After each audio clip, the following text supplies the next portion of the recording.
Okay,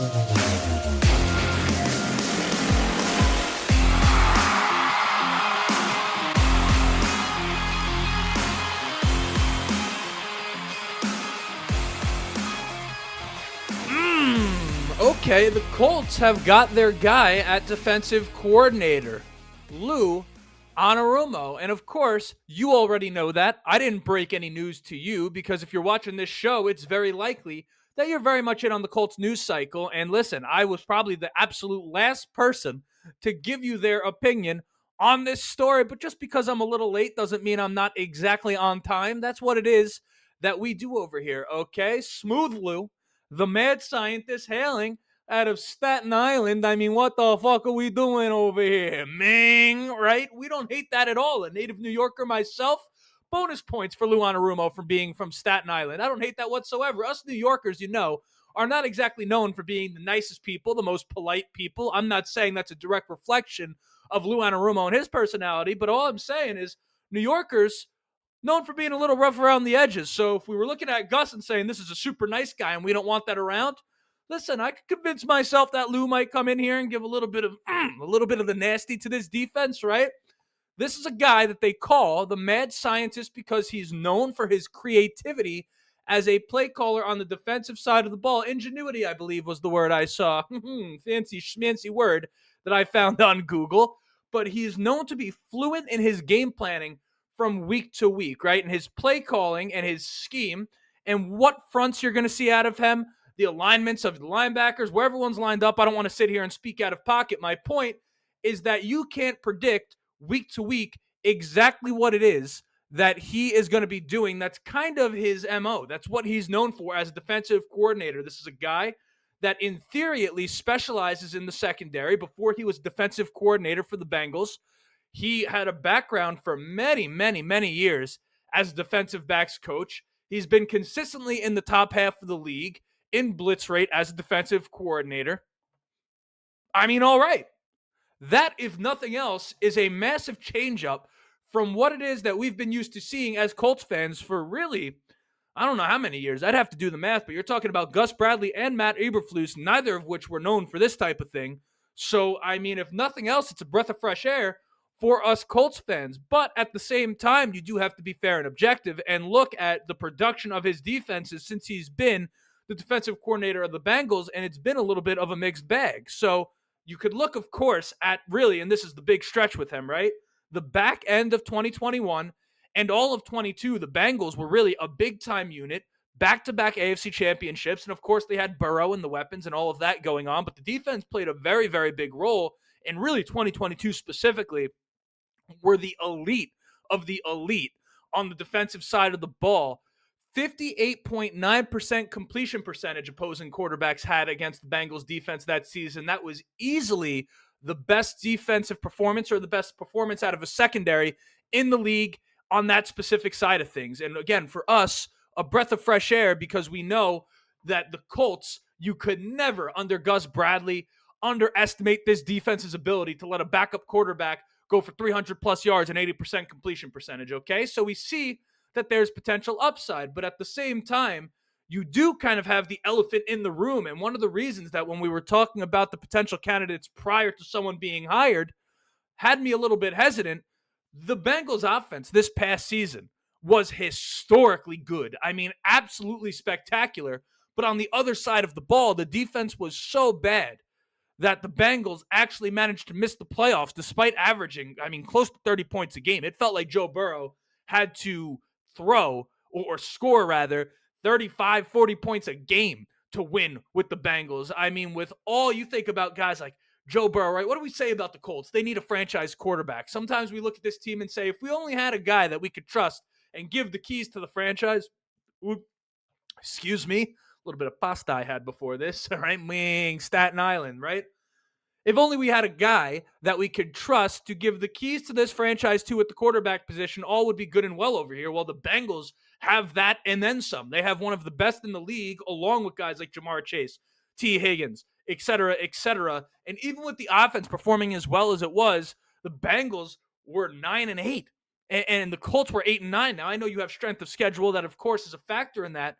But nonetheless, as many of you guys would like to say when you talk about some of the shortcomings of the Indianapolis Colts, you are what your record says you are. And the defense this past year in Cincinnati had questions around their physicality, their ability to cover. So, that is kind of tough. So, other than that really 2021 stretch and 2022 stretch, which is a little less than half of his time as defensive coordinator of the Bengals, that defense was really average to below average. But then you also have the side of things where a guy like Joe Burrow, for those of you who pay attention to more than just the Colts and pay attention to the NFL as a whole, Joe Burrow has not at all been shy about voicing his displeasure and kind of what it is that he sees that he does not like. Even if he doesn't say it directly, he pretty much lets you know exactly what's on his mind. And listen, he has nothing but praise for Lou Anarumo. Even when he was upset, he never even once hinted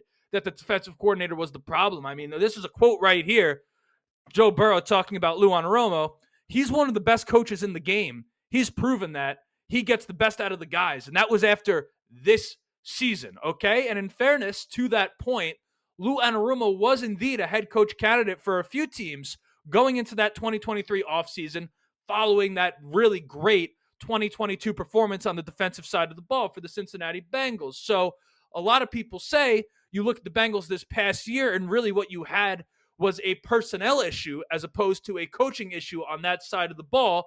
Now, whether or not the Colts personnel is better than what the Bengals had out there, I won't pretend to know the answer to that question in absolute terms. But I do maintain at the same time that the Colts have far more quality players on the defensive side of the ball than the performance that we put out this season would lead you to believe. So which of the points that I just laid out you want to weigh more than the next is absolutely up to you. I mean, there's definitely reasons to be a bit uncertain about the hiring. I know I, to some level, am myself, especially though, given how bad that defense was this past year. But if that was a personnel issue on the defensive side of the ball, after getting fired, right? If we're to talk about this in Colts terms and what this potentially means for us moving forward, not just into next season, but into the offseason, if that really was a personnel issue, and Cincinnati is known to be notoriously cheap, okay? If Lou was looking at that and saying, I kind of got scapegoated, I kind of got screwed, well, you have to assume to some degree, unless he was just taking any job that was offered, even though he was, of course, being interviewed for other defensive coordinator positions, you'd have to assume to some degree he wanted to make sure that the Colts were at least claiming to be committed to bringing in talent. So I think that does say something about what it is that we might be able to expect in the draft and free agency and the trade market and all of that stuff. Perhaps the Colts really looking at this side of the ball and saying, this is what really needs to be fixed here. Okay? So there are reasons to be optimistic, is my point, about the hiring, about the direction of the Colts defense. I mean, just listen to this quote right here from Lou Anarumo, okay? This is from him. Whether it's in college or now in the NFL, when you play elite quarterbacks, you can't just give them the same picture. You got to keep changing it and just attempt to keep those guys off balance. I mean, that is literally the opposite of what we've come to see on the defensive side of the ball. I mean, that is music to my ears. Mwah, mwah, bellissimo. I mean, absolutely beautiful stuff from Lou Anarumo. So here's what we're going to do today, okay? We're going to go glass half full. We're going to take Smooth Lou at his absolute best. We're going to look at the 2022 season where the Bengals were amongst the elite defenses in the NFL and look at some of the players that they had on the defensive side of the ball and then compare that to what it is that the Colts currently have on that side of the ball and try to use that as somewhat of a barometer for what we might be able to expect and what we are missing on the Colts that 2022 Bengals defense had. So allow me quickly to pull that up. And while I do, I guess I should introduce myself a little bit late into the episode, but my name is Justin. This right here is the Ride the Bench Colts podcast. As always, ask anyone watching and enjoying the show, go ahead, shoot a like. It's going to help me get out to as many Colts fans as humanly possible. Of course, subscribe if you want to be a part of the journey. We're on the quest to 3,500 subscribers over here before ultimately shooting for 5,000 as the major milestone. Speak of the number 5. Audio listeners, leave a 5-star review. Let the people know how much you like the show, but most importantly, let's enjoy the comment. Let's contribute to meaningful, thoughtful discussion about this team. Be nice to each other in the comments section. And I was going to say be nice to me, but ultimately, I mean, hey, What are you going to do, right? As long as you're nice to each other, that's all I care. I just want to make sure that people feel free to share their opinion over here, even if sometimes they are a little bit idiotic. Not saying that's you, of course, on the other end of the screen, but you could look in the comment section and figure out who's smart and who's not. So as I filibuster my way through this thing, let's first go to the 2022 Bengals defensive front, okay? Because right off the bat, you're looking and saying, okay, Sam Hubbard, DJ Reader, BJ Hill, and Trey Hendrickson. That is a killer starting four right there. And that was a pass rush that was really, really big time, okay? But now you look at the Colts side of things. What are we known to have on the defensive side of the ball?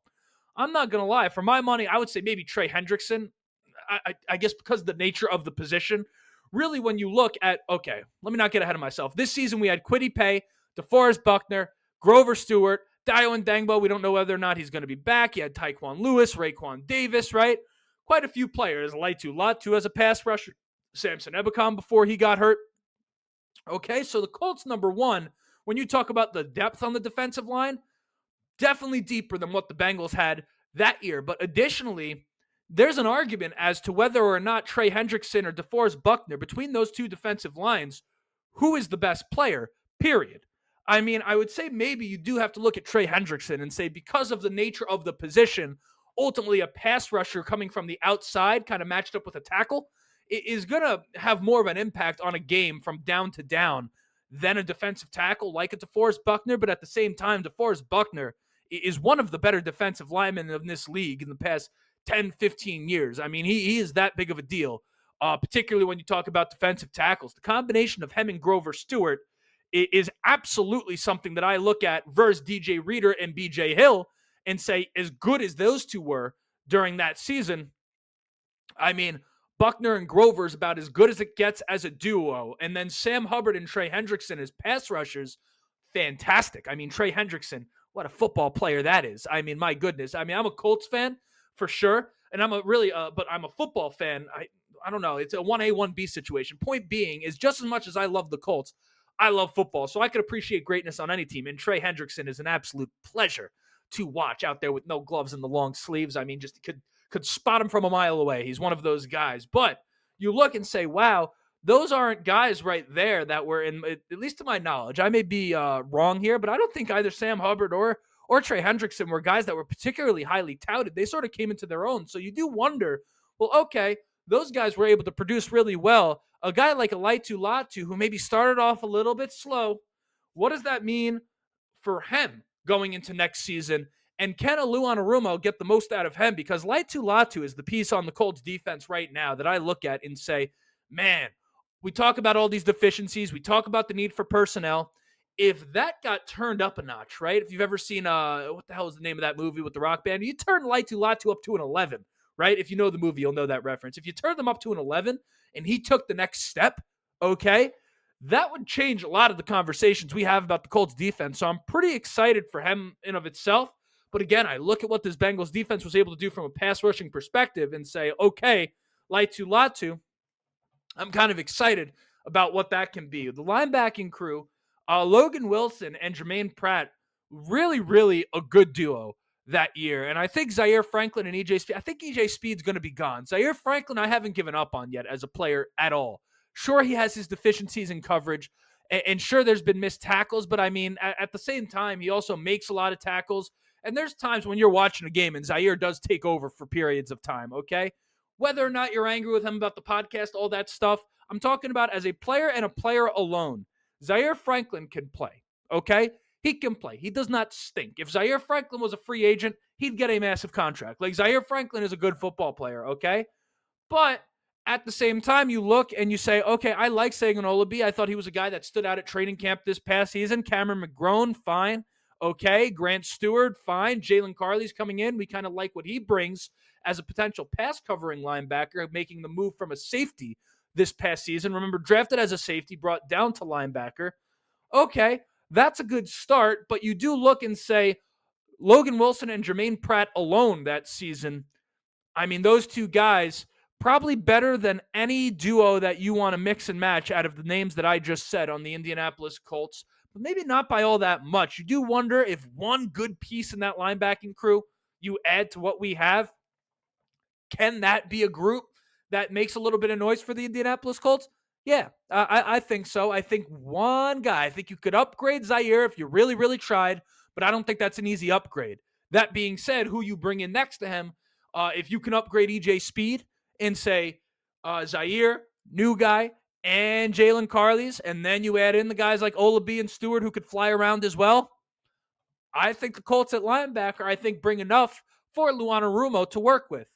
Really, where we're going to have the issue, at least on face value, is in the secondary, because you look at the corners on the 2022 Bengals. Okay, Mike Hilton in the slot, that's good news because, of course, we have one of the elite slot corners in the game as well. In fact, really, Mike Hilton and T.Y. Hilton, unreal. Oh, those were the days, huh? Mike Hilton, Mike Hilton, and Kenny Moore, two guys really known as slot specialists, and he was a massive, massive factor on the defense that year. Okay, so Kenny Moore may be in for some good production, but you look at the guys on the outside and you say Chidobe Awuzie, he was a monster player for them. Trey Flowers was a very, very good corner for them when you talk about kind of like a depth piece role player type of corner. Cam Taylor-Britt, okay. Eli Apple got a lot of grief, but he was okay. And then the safeties, Von Bell and Jesse Bates that year were considered to be arguably the best unit of safeties in the entire league when you talk about a pairing, okay? Now you look at the Colts secondary on the other hand and you say, well, all right, there's a couple pieces we like. You have to assume Julian Blackmon is gone after what he put on the field this year and the way he spoke as if he was doing something that was contributing to winning on the defensive side of the ball, but that's neither here nor there. I did not love. I was a huge proponent of the fact that we had to bring him back, and boy, was I disappointed with some of what we saw from Julian Blackmon, but fine, okay. Nick Cross, I thought really, really, really came into his own this year, okay? Rodney Thomas is a guy that's still there. He's still there as a depth piece, but of course you have to bring in another starter at safety. Juju Brents, you can't trust to stay on the field even though we like his skill set. I already said Kenny Moore. Jalen Jones. Gosh, I really love what he brings. I just think I really think he belongs as a Robin, and I am, you guys who have been around here, you know, I don't have to defend myself on this one. I have, when all else failed coming into this season, while all you guys were trashing Jalen Jones and now flipped around, I held the line on that one. I said Jalen Jones is a dog, and he was. And that's what I like about him, is he has that mentality. He has that underdog, that chip on his shoulder, comes out, plays with physicality. I love that. That being said, when your defense is at its best, Jalen Jones is going to be Robin, not Batman. Does that make sense? So the Colts definitely need to bring in a safety that we trust to really elevate this room, and they need to get another guy at corner. I kind of like the idea of drafting that position, but I mean, at the same time, Chris Ballard's been so bad at drafting corners.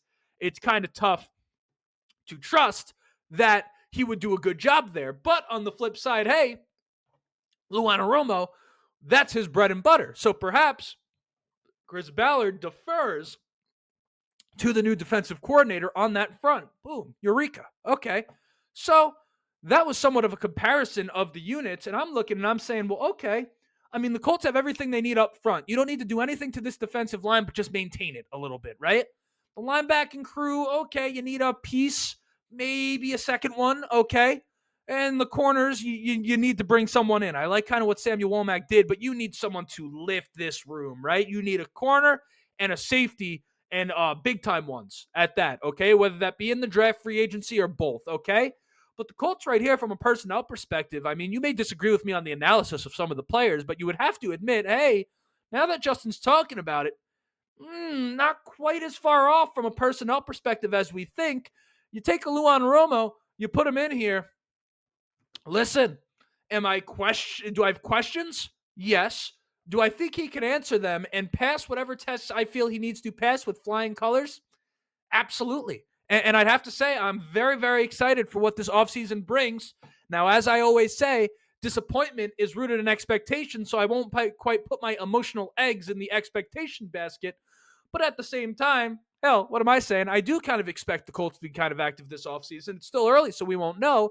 But this was the first domino to fall in what is a pivotal offseason for the Indianapolis Colts and really the current regime, right? Even the most stout defenders of guys like Shane Steichen and Chris Ballard, have to admit that this next season is make or break for what it is that we have in place. And if it is break, gosh, what a mess it is that we're going to be in. So That right there was an episode. If you haven't yet, like, subscribe, all that stuff. My name was Justin. This right here was the Ryan the Bench Colts podcast. And as always, go Colts.